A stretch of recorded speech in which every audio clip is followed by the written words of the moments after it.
Raut Aadhaar hospital, doctor Kakade Patil, doctor Swapnil Nagare,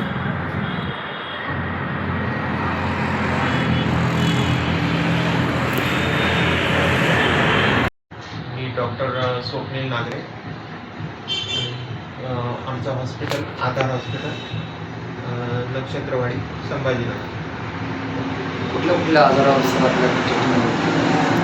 आमच्याकडे म्हणजे जवळपास सर्वच आजार आम्ही पाहतो, जसं टायफॉईड, कावीळ, आपलं डेंग्यू, मलेरिया, हे सर्वच गोष्टींवर आपण इलाज करतो. त्यामध्ये लहान मुलांचे आजारसुद्धा, जसं काही डेंग्यू झाला आहे, मलेरिया झाला आहे, काही ही सर्वच गोष्टी आम्ही पाहतो. किती वर्षापासून चालू आहे सर? आता आम्हाला जवळपास समजा 8-10 महिने झाले. अच्छा, 10 महिने झाले. ओके. कसं काय सर रिस्पॉन्स या लाईनला? रिस्पॉन्स सध्या म्हणजे आहे बऱ्यापैकी, पण तरी असं पाहिजे एवढा नाही आहे, पण होईल आता. अच्छा, नवीन सुरुवात आहे. नवीन सुरुवात असल्यामुळे.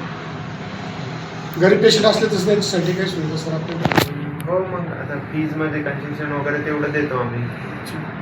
तसंही आम्ही म्हणजे जास्त काही नको असलेल्या तपासण्या मल्टी स्पेशालिटी हॉस्पिटलमध्ये जास्त प्रमाणात खर्च होतो रुग्णांचा, तेवढा आम्ही करत नाही, कमी प्रमाणातच. साधारण काय फीस सर आपली?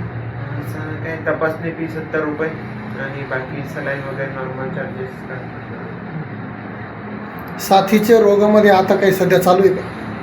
हो, आता साथीच्या रोगामध्ये सध्या जसं व्हायरल इन्फेक्शन चालू आहे आता सध्या. कुठल्याही सर?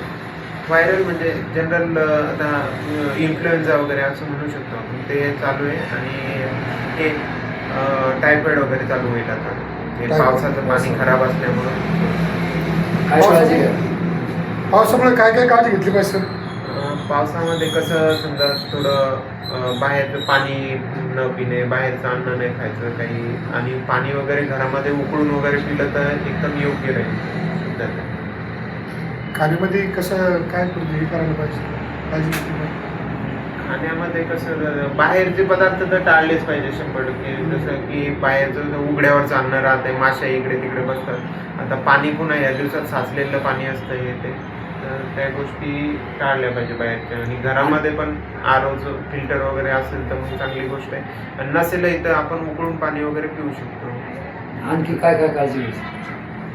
अजून काय काळजी घेतली पाहिजे? आता आजारी न पडावं म्हणून आता जसं बाहेर पावसात भिजलं नाही पाहिजे, हे नाही ते भरपूर गोष्टी आहेत.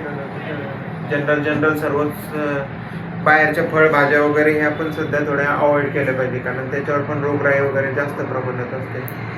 हे फिल्टरचं पाणी पिणे योग्य आहे का सर? योग्य म्हणजे माझं तरी त्याला हे नाही, पण ज्या वातावरणात समजा पाण्याच्या काही भागामध्ये ना पाण्यामध्ये क्षार जास्त प्रमाणात येतं, मग तिथं फिल्टर आवश्यक आहे. कारण त्याच्यानंतर आपण जर ते पाणी पितच राहिलो तर किडनी स्टोन वगैरे होऊ शकतात, किंवा मग शरीराला काही जसं बिमार पडणं हे ते जास्त प्रमाणात चालू राहतं. त्याच्यामुळं जिथं समजा पाण्याची पातळी, पाण्याचं जे म्हणतो काय प्रकार तपासून समजा ज्या पाण्यामध्ये क्षार वगैरे जास्त प्रमाणात आहे तर तिथं फिल्टर आवश्यकच आहे. किडनीसाठी काय काळजी घेतली पाहिजे? किडनीसाठी म्हणजे नॉर्मल आता काय पाणी वगैरे फिल्टर झालेलं पिणे. आणखी किडनीसाठी म्हणजे नेमकं कशा प्रमाणात किडनी स्टोन वगैरे होतो लोकांना? किडनी स्टोन झाला नाही पाहिजे म्हणून जसं अति क्षारयुक्त पाणी नाही प्यायचं म्हणजे त्यानं, आणि नॉर्मल हायड्रेशन व्यवस्थित ठेवायचं. जसं जास्त प्रमाणात पाणी प्यायचं, कमी पाणी पिल्यामुळे लघवी कमी प्रमाणात तयार होते आणि खडे लवकर तयार होतात, तर ते एकदम पाहिजे. सर तुमचं नाव, हॉस्पिटलचं आणि पत्ता सांगा. माझं नाव डॉक्टर स्वप्नील नागरे, आधार हॉस्पिटल, नक्षत्रवाडी, छत्रपती संभाजीनगर.